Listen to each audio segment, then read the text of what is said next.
Hello everyone, today we will talk about how to fix or how to solve the problem of failed searching on the application of Authenticator.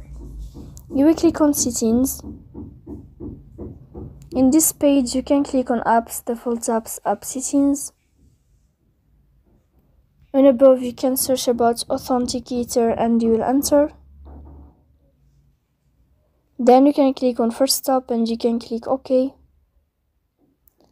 After that, you'll enter to the window of storage. Here you can click on clear cache. Don't click clear data because that can cause you errors or can delete your account. In the end, you can turn off your Wi-Fi and you can turn on your Wi-Fi again to fix that problem. So please don't forget to support us by like and subscribe. See you next time in another video and thank you for your attention.